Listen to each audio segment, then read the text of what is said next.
Good morning, mediums. Welcome to another episode of Live here on Keystroke Medium. It's season 2, episode 49. I am Josh Hayes here with Scott Moon, and today the New York Times bestselling author of the Lost Fleet and Pillars of Reality series, Jack Campbell, joins us to talk his newest novels, Vanguard and Daughter of Dragons. Jack has been writing science fiction and fantasy for over 17 years, and today he joins us to talk about his writing journey. Jack, welcome to the show. Thank you. Glad to be here. We're excited to have you on, and thanks for taking time out of your day to come and hang out with us.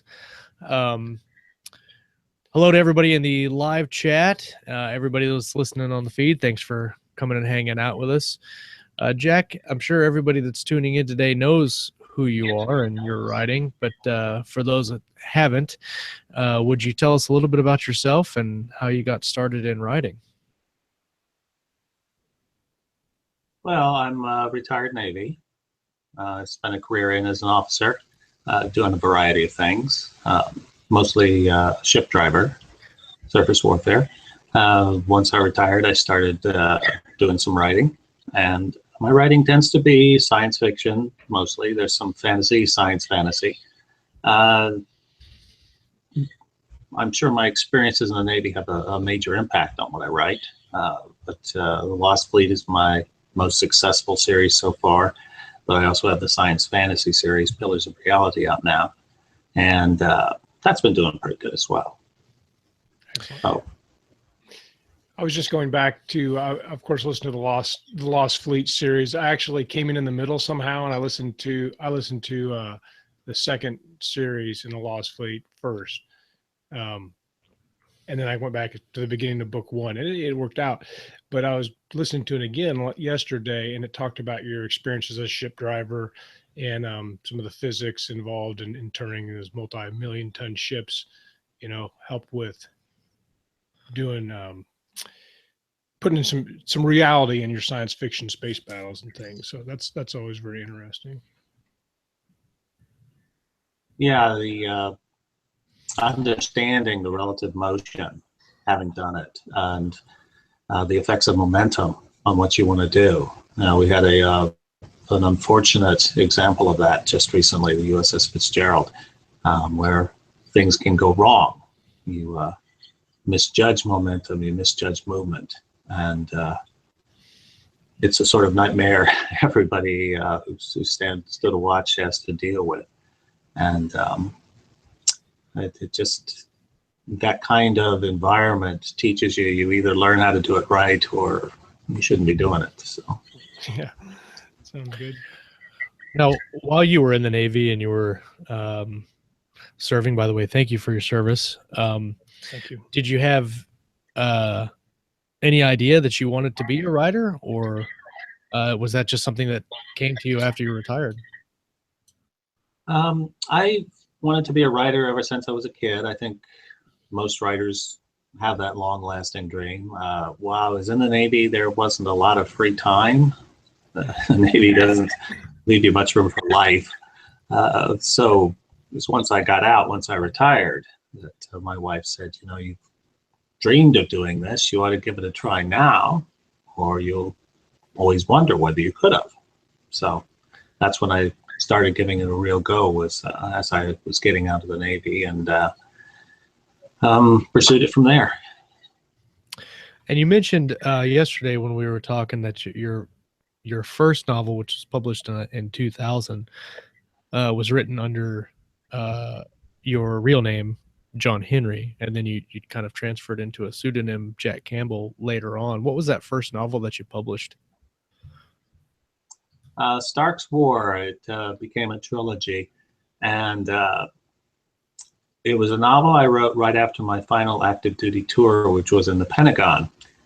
And it was kind of a primal scream of rage against many of the things I saw in the Pentagon and didn't like at all. So it's about a future where we've lost a generation of military leaders because of micromanagement, using the command and control systems that let superior officers dictate every move, and increasing politicization of the military and things like that. So it's a somewhat angry book, but unfortunately, it still hasn't become something that can never happen. And then obviously we're going to talk about Vanguard and then also get into your Pillars of Reality series, but you published Lost Fleet, and I think that book Dauntless was the one that kind of catapulted you into kind of a whole nother level of authorship. Can you talk to us a little bit about Dauntless and starting off that series, and what went into creating that and making it such a big success? Well, it's there's always a random element in success in writing. It doesn't matter how good the work is, how hard you work. There's always that random element. Are you going to get the right word of mouth? Are you going to get a good cover? Is everything going to come together? And I was fortunate to have that with Dauntless. It was a few years in the making, the whole concept. I had several years prior to writing the book, there had been a discussion with several writers, from one who worked in the Star Trek universe, saying, could you do a long retreat in space in Star Trek? And we all said, no, you couldn't, because of the way the technology works. You'd either be caught right away or you'd get away. But it got me thinking, could you do a long retreat in space and actually make it plausible? And I had also been thinking for a long time about the legends of the sleeping hero, which are pretty common cultures all over the world. The one most well-known in the West is King Arthur, who supposedly isn't dead. He's sleeping under a mountain with his knights, and when England really needs him, he's going to come out again. So, and probably any time now he's coming out, King Arthur's. Yeah, any time now. Yeah, I can imagine the risk. But everybody agrees that there were real people behind these legends, and thinking, what if this person could actually wake up indeed and find everybody looking at them and saying, wow, you're this fantastic hero, save us? And what would a person's reaction be to dealing with that?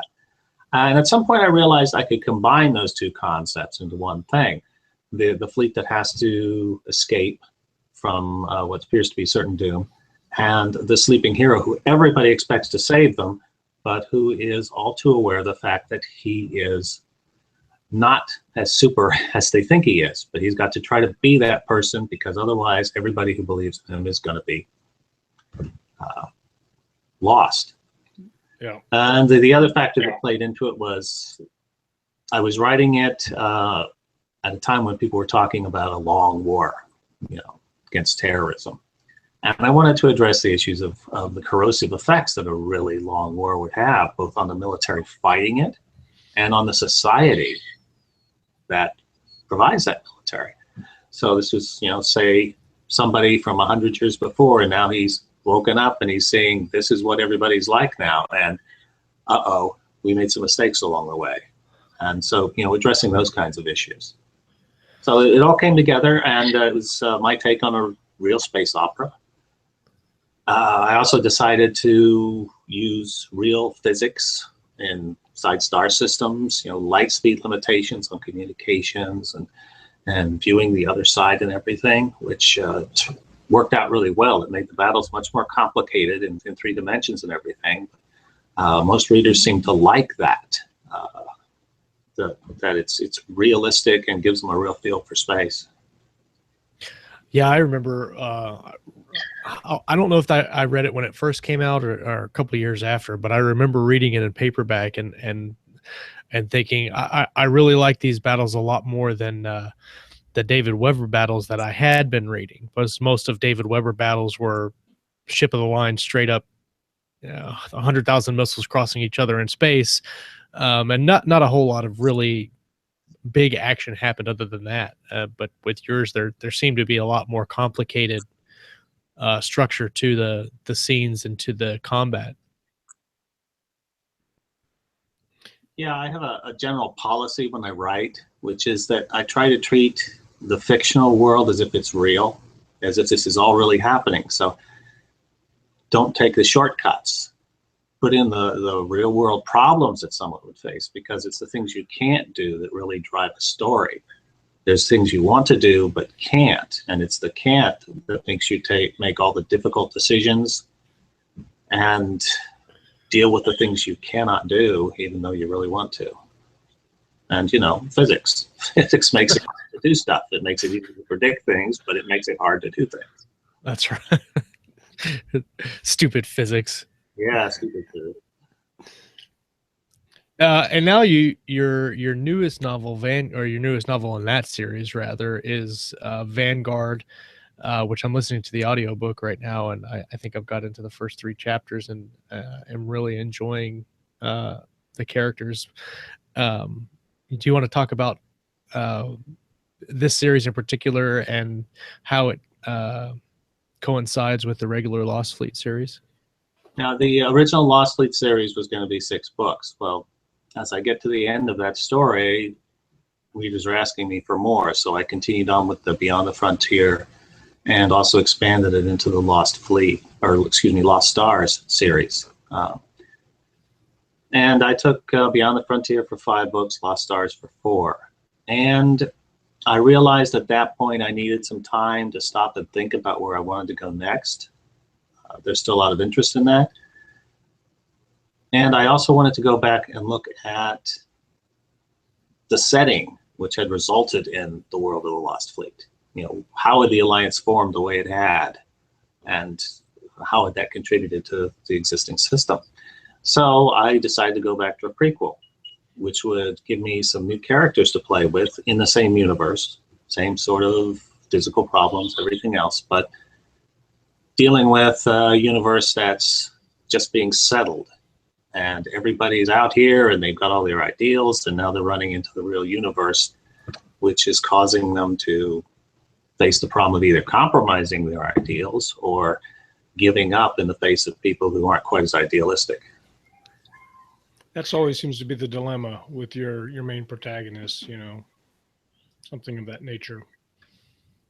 Yeah, the conflict between what you want to be able to do, the way you want the world to be, and what the world's forcing you to do.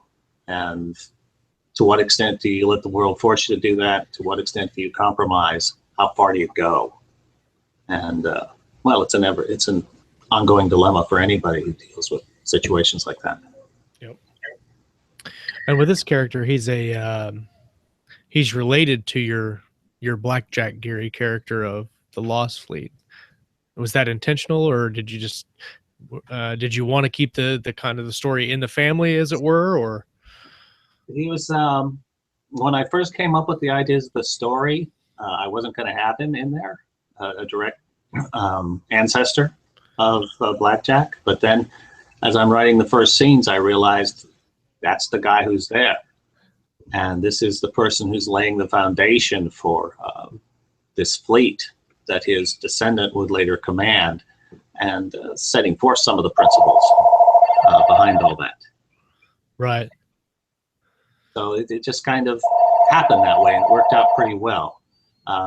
It's an attempt to tie this early setting into the Lost Fleet and make it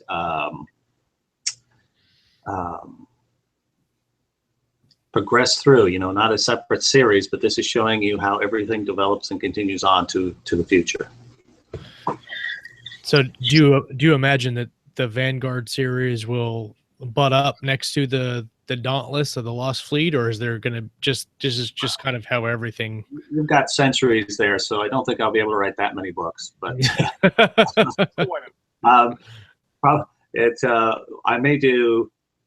I'm not sure at this point whether I will jump along to different points or just continue the Genesis Fleet to the point where it feels the right spot, and then go to another point in the history of the Alliance and the expansion of humanity into space.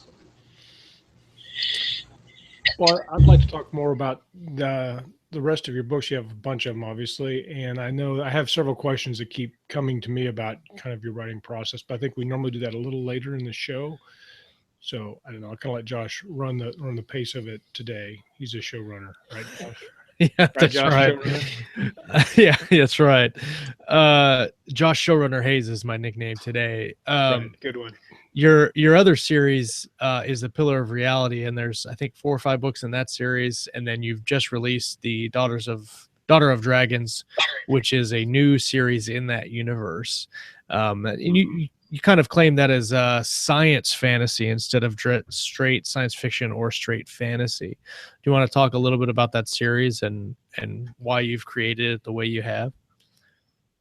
Yeah, it's I use science fantasy. That used to be a pretty common thing in the field back in the 30s, 40s, 50s. It was the sort of stuff that was written by people like Lee Brackett and Edgar Rice Burroughs, where you've got science, but you've also got things that are considered fantasy.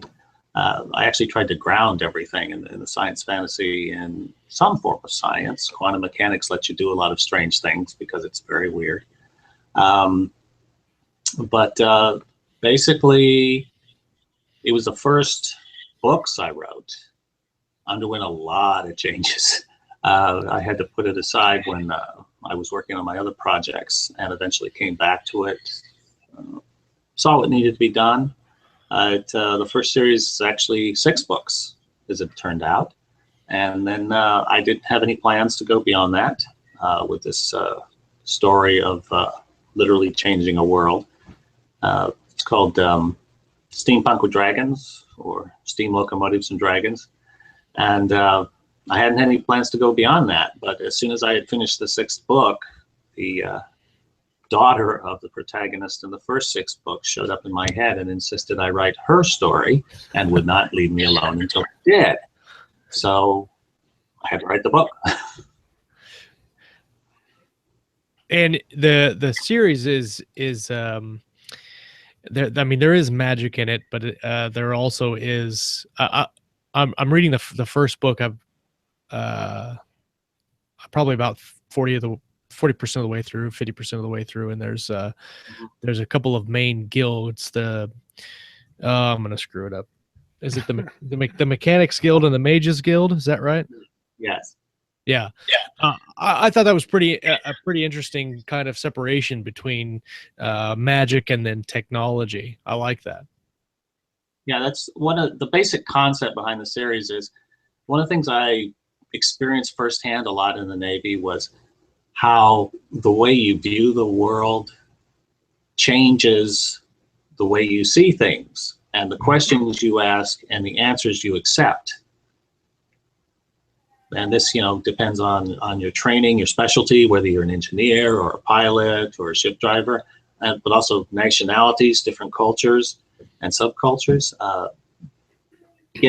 coming up with different answers and different perspectives on things. So I thought, what if 2 people who viewed the world in totally different ways came together?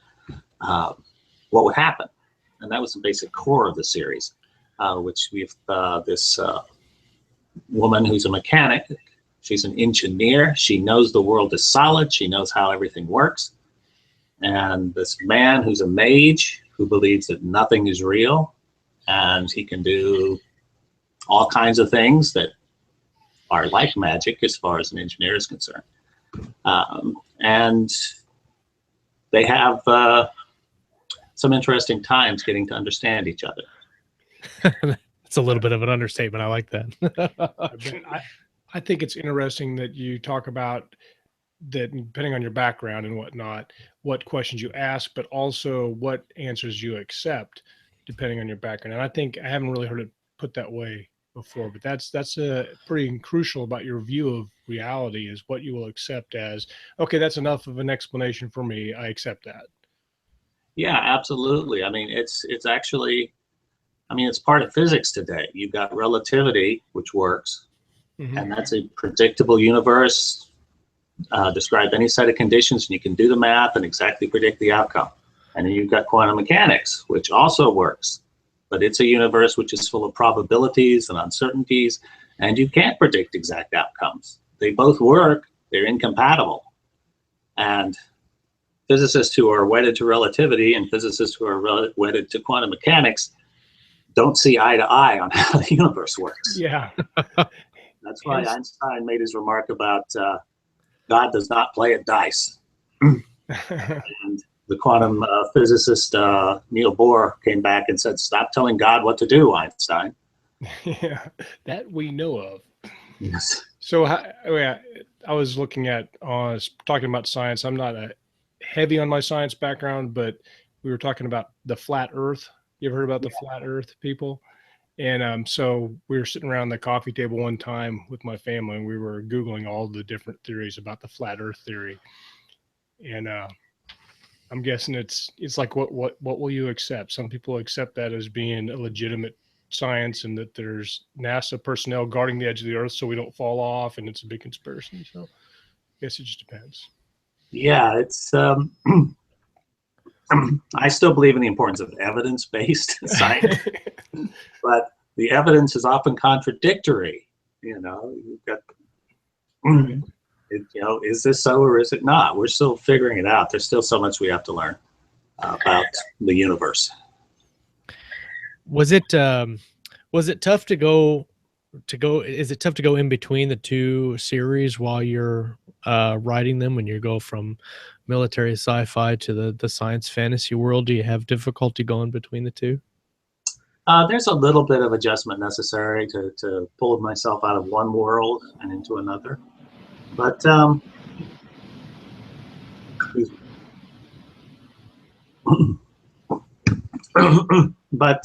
in general, I like both worlds. So it's like, okay, I've been living here for a while. Now I'm going to go here, and I'm going to deal with a different set of people I know in this other world, which sounds kind of weird, but that's the way writers think. It's true. I'm going to go visit my imaginary friends in this imaginary world. My other imaginary friends. Yeah, that's the best part about being a writer. You know, well, a good part. You often see new people, new places, and whatnot. So you mentioned doing all the research for the books in the Lost Fleet series. What kind of research did you do for the Pillars of Reality series when you're creating that world? Well, I knew the steam part of it, you know, this basic steam mechanics and the radio stuff. I'd learned that in the Navy. I knew how to operate a steam plant, how a steam locomotive would work. I knew how radios worked and things like that. So I had the technology side down. For the mages, I'd done a little work on looking into quantum mechanics. I did more to get a basis. And the mage's philosophy is nothing is real, which is also what quantum mechanics says. Nothing is real. Everything we see is just an artifact of our senses, created whenever we measure something. It's really weird. But I researched that a little more. As a matter of fact, my quantum mechanics research, as a result of that, I produced a PowerPoint presentation I give sometimes on everything I needed to know about quantum mechanics I learned from the Three Stooges. Because you can use Three Stooges to illustrate some fundamental quantum mechanics principles. Again, we're looking for evidence-based. That's my favorite type of evidence. Is anything from the Three Stooges is evidence to me. I will accept that as the answer, always. So how does that go? That presentation about your quantum mechanics research with the Three Stooges. You mean how's it accepted, or? Oh yeah, I mean, I don't know.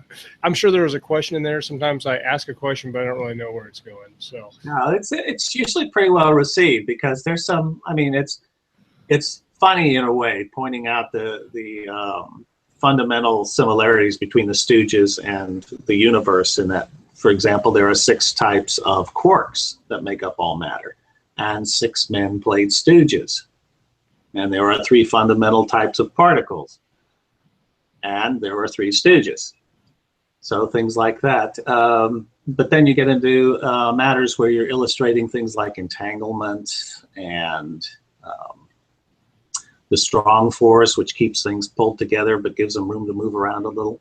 And you've actually got skits that pretty much illustrate this. Like when they're trying to take ice up a very long staircase, and it's changing state as they go up the staircase. But if they stop putting energy in, it's going to fall back to its ground state, which is quantum physics. So it actually works out surprisingly well. That's awesome. I love it. Never going to watch the Three Stooges the same way again. Oh yeah, we're going on a three Stooge marathon because we got to get some education. And you also just released a comic series of the Lost Fleet, the Corsair series, and it's available on Amazon, and it's published out of the UK. Titan Comics, is that right? Yes. You want to talk about a little bit about the comic? Yeah. Show one of the covers. Ta-da! Very nice. This is, it's every nerd's dream, every geek's dream. It's a comic book. I wrote these words. It feels absolutely weird. It's a different kind of writing to write a script for a comic as opposed to a regular story, because you're not just flowing the story. You're figuring out freeze frame moments to say, okay, freeze it here, show what's going on, have a little bit of dialogue. You can't use very much dialogue because comics don't have room for that. So it's a slightly different way of telling a story, but at the same time, it's exciting to be able to actually visualize, put the stuff down, the images on paper, and see the characters and the actions and everything else. So it's been a trip. It's interesting. I was looking at the scrolling through the preview on Amazon this morning, just kind of looking through the first couple of panels and pages, and I thought, man, it looks really good. I really like the art. I really like the story as it goes. And then I close it out and look at the reviews, and it's hilarious that the only bad reviews are the people that didn't know that it was a comic before they bought it.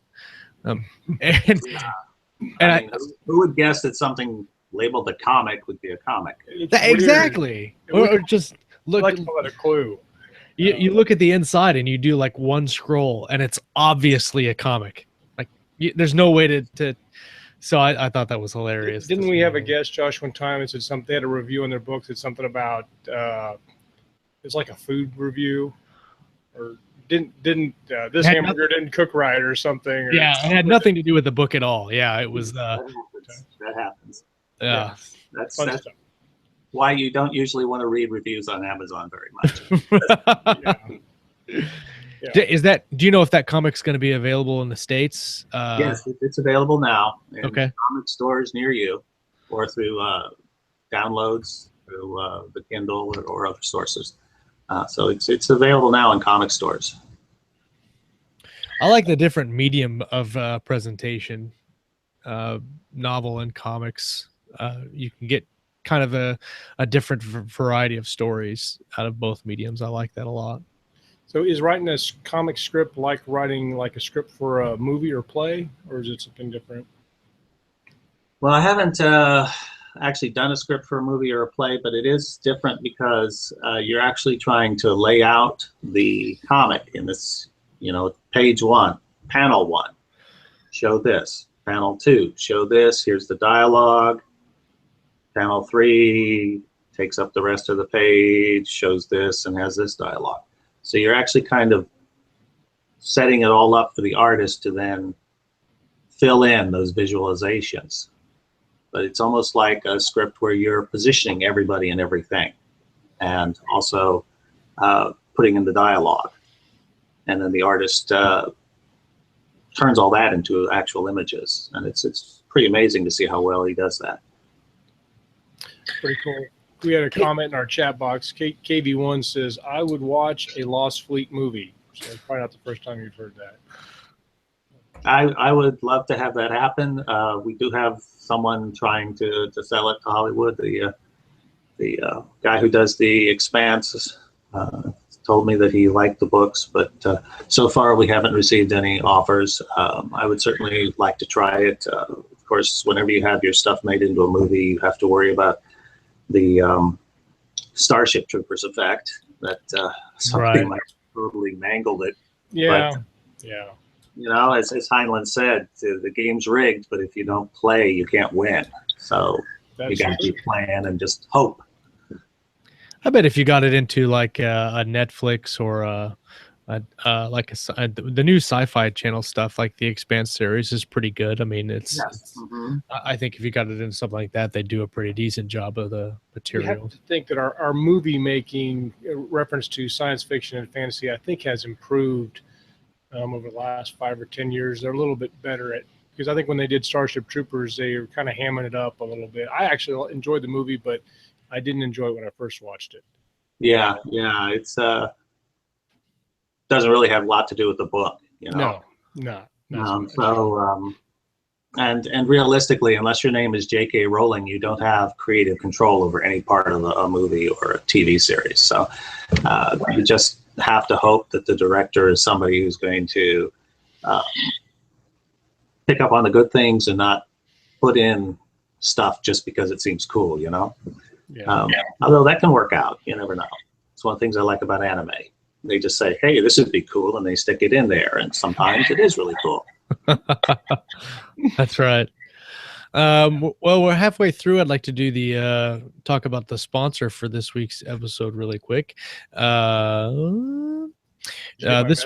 I did. This week's episode is sponsored by C. Stephen Manley and his. Oh, why is the overlay not coming on? Of course, it's gonna laugh at me and call me names when I'm trying to get this. Normally, the technology just does that to me. Oh, that's not right. Hold on. Why are you not working? Are you sending a message to the overlay? Yeah, it's not working for some reason, but the sponsor for this week's episode is the Cordova Vector by C. Stephen Manley. Chuck is a frequent guest of the show. After 5 years in a military prison, all he wanted to do was catch the first Starship home. Former Union Defense Corps pilot Brace Cordova thought his days of high-risk flying were behind him. Within hours of getting out of prison, though, he finds himself tangled up with the crew of a Starship operating on the razor's edge of the law and propelled into the search for an ancient relic.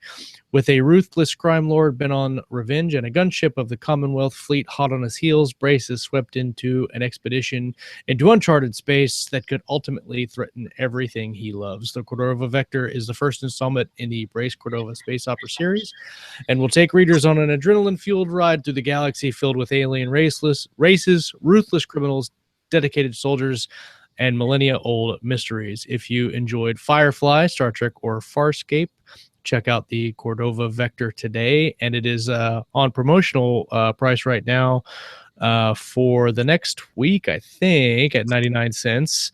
The link will be in the show notes below, and I've also put a link in the live chat for everyone to check out. Pick that up, 99 cents. It's a bargain, and see Stephen Manley, or Chuck as we like to call him. Chuck Manley. Chuck the Man Chuck Manley is a great show, great fan of the show, and an awesome interview guest. So thanks, Chuck, for your sponsorship and fandom. Is that right? Fandom?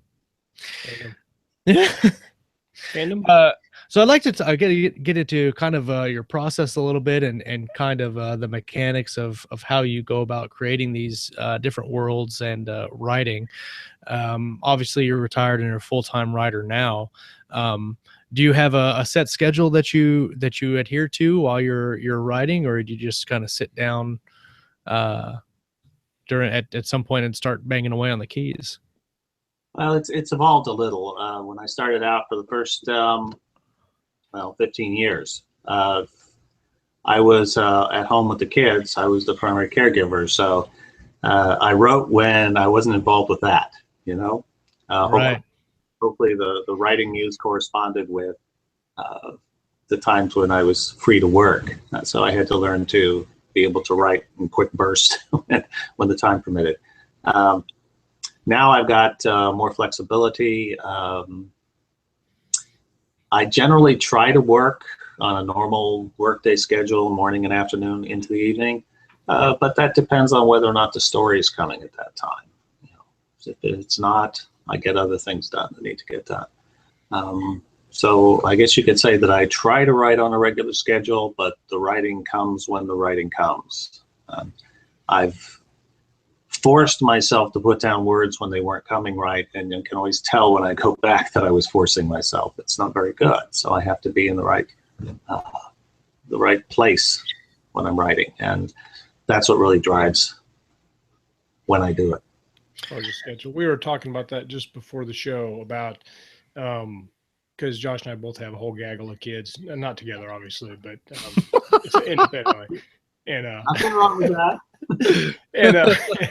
and they run all kinds of crazy, and you have the best laid plans, and then next thing you know, you're doing stuff, which is good. It's important. You only get one shot at that, so I don't resent it, even if I sometimes may look like I do when I'm getting angry about. So we got scheduling down and stuff like that. I mean, would you call yourself? Did you have a question, Josh, or can I go on with? Oh, well, no, go. I was just going to say, if you don't write kind of on a daily schedule, do you have a monthly or a weekly goal that you're trying to hit word count wise or pages wise? No, I can't say I do. I'm aiming to get the product done when it's due. And so particularly when the deadline's approaching, then it's like, right, I better do this many thousand words, or because this is what's left. And that's when I actually try to make a certain word count each day. But deadlines tend to help focus the muse, so I tend to write more as I get closer to that. Yeah, I found that. Oh, go ahead, Josh. Go ahead, Scott. I was gonna say a little bit of pressure sometimes can give you some clarity. Every now and then with my schedule, I will get up and all the kids will be in school, the wife will be at work, whatever. And I'm like, I got a whole day. And then I don't always use it efficiently. And I'm not sure what that is. That might be a Three Stooges thing coming on me, a little quantum physics interfering. The writers, and they'll do stuff. I mean, I knew one who went to the dentist rather than write. You just avoid sometimes. You're just coming up with anything you can to avoid sitting down and cranking the words out. I don't know what drives that, but it's something that afflicts just about everybody who writes, I think. It comes out, yeah. I've got a looming deadline coming up at the end of the month, and I had a slight panic attack over it last night while I'm sitting there going, oh God, I'm shaking, and I'm like, I need to get the words done. Yeah, that's why they made coffee. So yes, in general, I think that's why they made it. I mean, they may have made coffee for another purpose, but I doubt it. I think it's. I'm just glad it's there. I don't even care why they made it. I'm just glad that it's there. Yes. So are you a plotter or a planner? Do you sit down with the book and go from beginning to end? How do you and on that note, with your long running series, do you plot out per book, or do you just kind of write and see where the books take you? It's kind of a combination of that for me. I generally know where a story's beginning and then where it's going to end.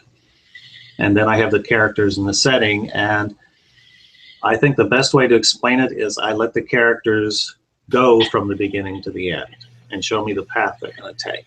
And sometimes the path they take ends up not being exactly the one I was anticipating. Characters do strange things sometimes. But that seems to work for me because it keeps it from seeming like, the sort of stories where it's obvious people are only doing things, characters only doing things because that's what the plot requires. And that always jerks you out of the story.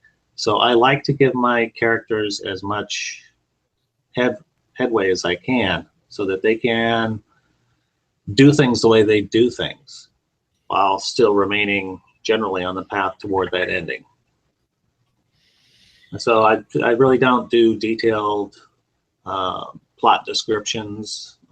The closest I come to that is when I have to write up a proposal for a publisher saying, this is a page and a half what I expect to be in this book. Fortunately, my publishers don't hold me to those things, so I can do other stuff anyway. You'll have to sign it like, this is what I'm going to do.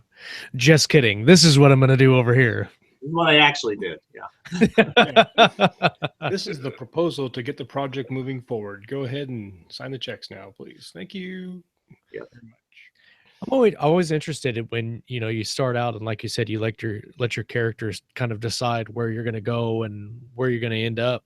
If you've got an idea for a book and you start doing that and your characters are like, nope, we're going over here.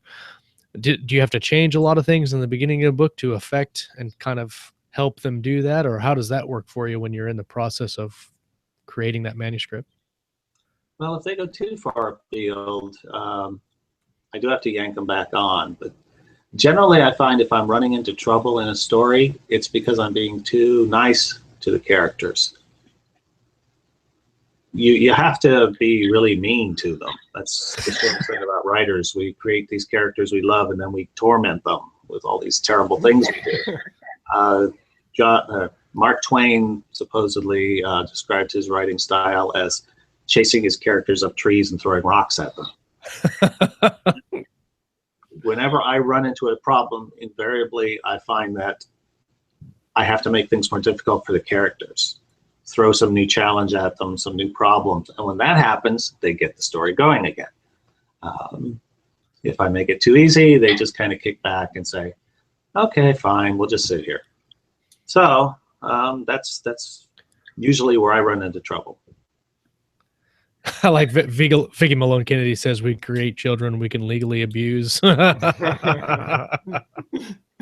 Little imaginary character children. Something that struck me about what you said is the proposal to the publishers, and then kind of maybe it doesn't end up that way. Do you have an example of where you went to a publisher with a proposal and said, this is the book I want to write, and then came back with a different one? Well, yeah, Vanguard to some extent was that. As I said near the beginning of the thing, I wasn't anticipating having Rob Geary in there, and some of the other characters.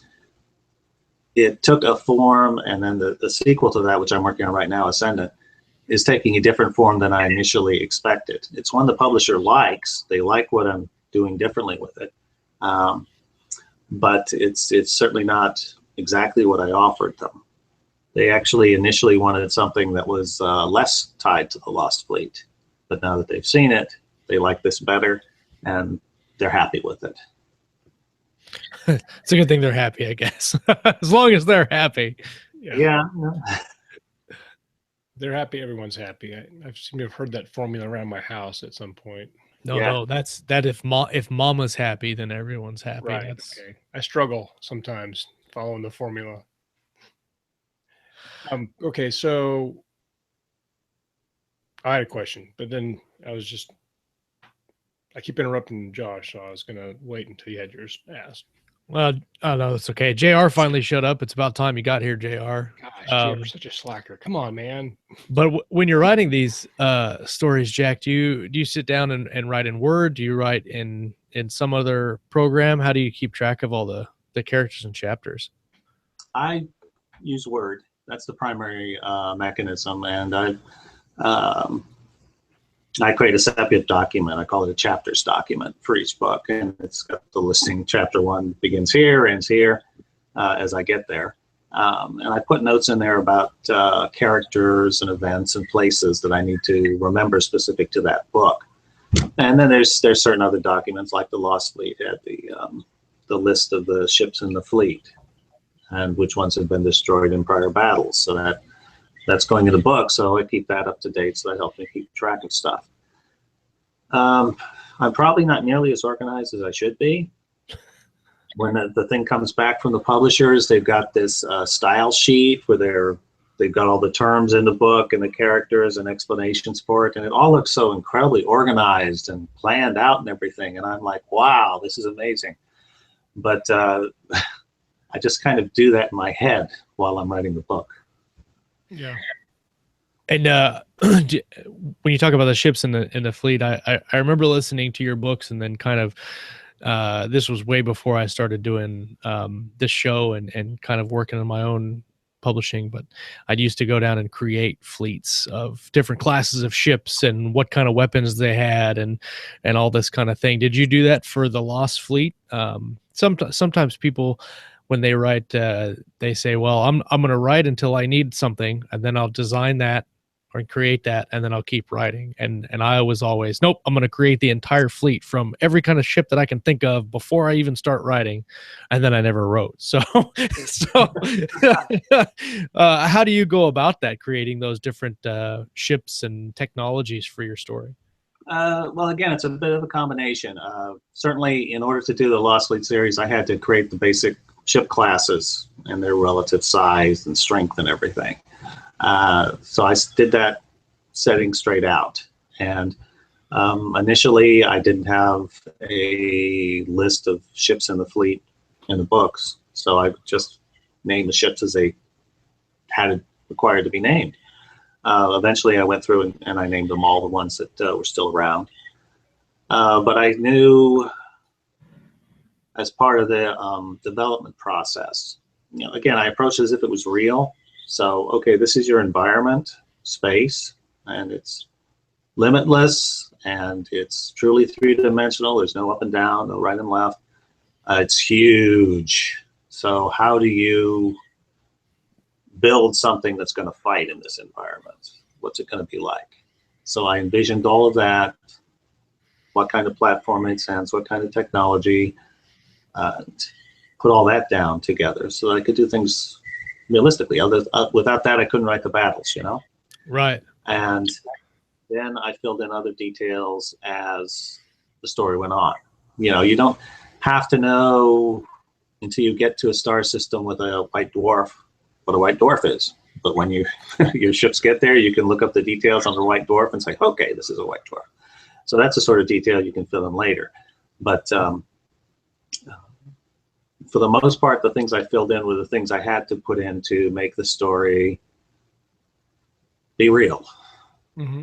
And feel like it was actually going on. What I'm hearing is, if you have some of those details, they're less likely to trip you up as you're going into your writing, because if you didn't know them, then it could slam on the brakes. One of the things I have a problem with when I'm writing, and a lot of our guests or viewers probably do, is names. So I don't know if you've ever been writing along and you got a kind of a new character, maybe not even an important character, and then all of a sudden you need a name. So do you have any naming conventions when you world build? Sometimes the names just come to me along with the character. The character names themselves, and I usually don't fight them when they do that, because I figure they've got a reason why they call themselves that. But otherwise, one of the good sources for names, if you look at the credits for a Pixar movie, there are some amazing names there, like from all over the world and combinations and everything. And it's like, okay, wow, this looks really futuristic. This is a world where everybody's been blending together, and boy, I can pick out lots of exciting sounding names. The one general tool I'll use if I'm coming up with a name is I'll pick a country or a language, and I'll say, okay, look up baby names in Greek, boys names in Greek.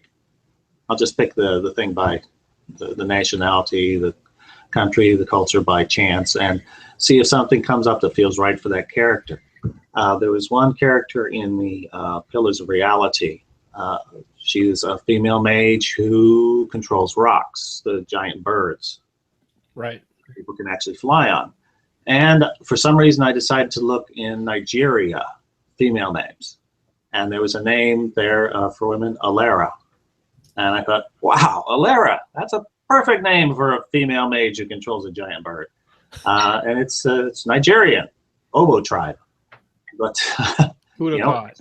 So by looking in the different nationalities, I can get a feeling of, it's not a homogeneous universe. There's a lot of different influences here and a variety in name types, because I think left entirely to myself, like most people, I would tend to name people pretty much similarly across the board, but deliberately introducing a mix of names like that helps me make the world feel more like it's actually real.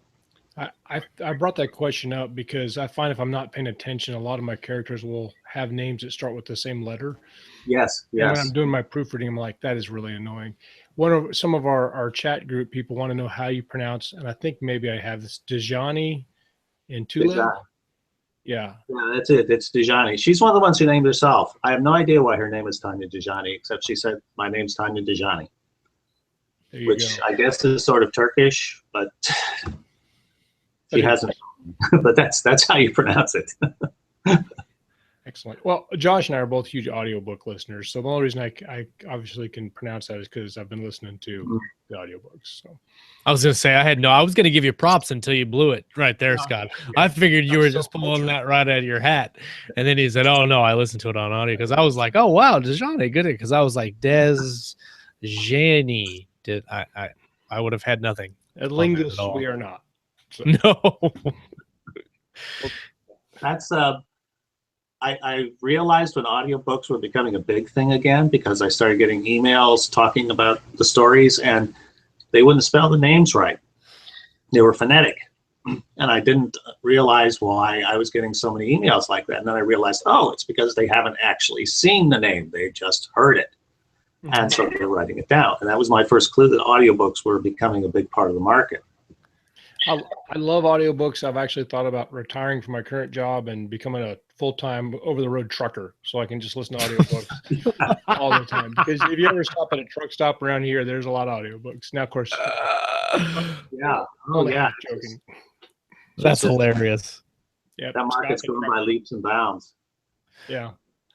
It's only more funny because I've also thought about being an over-the-road trucker to We should listen start to a business. audiobooks. Keystroke Medium Podcast and Trucking. That's right. It would give us an excuse. Crazy enough to work. We could do an on-the-road podcast from our semi-trailer truck. From your Winnebago. Oh yes, a Winnebago. That is awesome. There you go. See, now that you have seen the future. All of our live visitors now know. So what do you have coming up for this year? You have you talked about your writing your second novel, Ascendant, in the Genesis series. What else do you have working on this year? Well, coming out on August 15th from Audible will be the sequel to Daughter of Dragons, which is called Blood of Dragons. So I'll come out as an audiobook on the 15th of August, and then as an ebook and paperback about 4 months after that.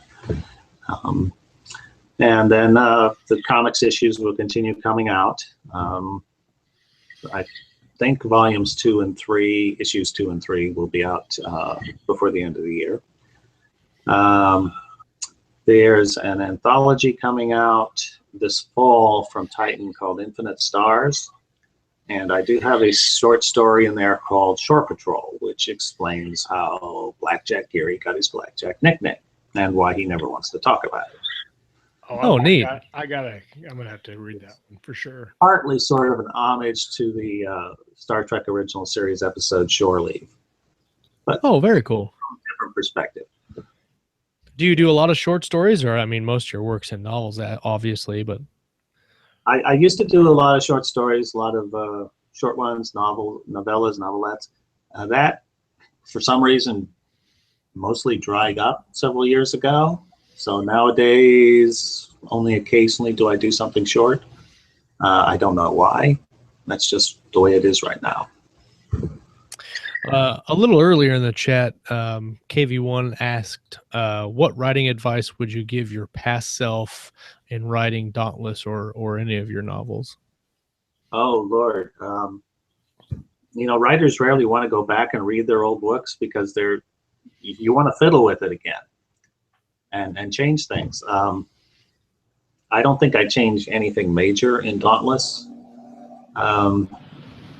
It works for the most part. There are minor things I might adjust, change, but no big changes to it. However, if given a chance, and this is one of the biggest traps any writer can fall into, you can revise an infinite number of times, forever. You always, this word instead of that word. Maybe I should put in something about this. And anytime you go back and read an old thing, it's like, oh, I could have done this differently. So you kind of have to just let it go and focus on the next product and keeping it consistent. You go in there and start kicking things around. You don't know what you're going to have to move. Kind of like rearranging your living room or something. It's like that changes everything. Yeah, if you've been doing the writing properly all the way through, then there's a consistency and the events tie together. So if you start changing things, it's like a time travel story where somebody goes back in the past and they've altered this, but then it ripples on through, and you want to be careful about that. Sure. I know Scott. Oh, go ahead. Nope, go ahead. I know that I was a little bit more of a seat of my pants writer in my early days, especially, and I could fall into that exact trap on the beginning chapters of a longer work, where the first 3 chapters get a lot of attention because it's just so easy to go back and keep messing with it before you move on. At least that was one of my things. But so what were we going to say, Josh? Well, I was just going to mention one of the other questions we had was what inspired you to write Lost Stars? Well, as I said earlier, the Lost Fleet series came to an end, and then they wanted to continue it with so I Can't Live Beyond the Frontier. But I was concerned about becoming repetitive, about losing interest in the universe, because that happens. Even if it's a great universe, it can be hard to keep writing about the same characters, the same setting. So I'd gotten a lot of questions about people wanting to know more about the enemy, the Syndicate worlds, and the people who fought for the Syndicate worlds. And so I created the Lost Stars series as sort of a counterpoint to Beyond the Frontier, where I would be exploring these different mindsets. Same universe, but a very different way of seeing it, going back to that concept, and trying to see why people had done what they had, and sort of a fall of Rome story. The empire's crumbling. What's going to return to it? What are people going to do with it? And so Lost Stars was created in part to make sure that Beyond the Frontier stayed fresh and interesting in my head, so I could keep writing good stories in that universe. But I think it also stands alone. I intertwine the storylines deliberately, but also both series stand alone. So it's up to people whether they want to read both of them. Keeping it fun. I do have a question that I ask almost every guest, and I usually ask it a little bit earlier, but basically it is, do you have a favorite non-primary character or non-lead character that you like to write, like a secondary character that's really fun to write? Oh, yeah. Let's see. I like Allie in The Pillars of Reality. She loves designing weapons and blowing up stuff. And, how can you not love a girl who likes blowing up stuff? She's fun to write about. And in the Lost Fleet, I like Captain Dwellos. He's kind of laid back, burnt out, but he's still putting everything he can into it. Those are probably the biggest ones in my creative universes as far as secondaries go. I always like secondary characters for some reason. KV1 says Asani and Dracon are fantastic, and also Morgan scares the shit out of me. So congratulations, job done, job well done. Yeah, Morgan was one of those people who just, hi, I'm Morgan, and I'm going to be this character, and let's see what I do. Well, we are coming to the end of the hour, and it's been a fantastic conversation with you. Could you tell our audience where they could find more about you and your writing?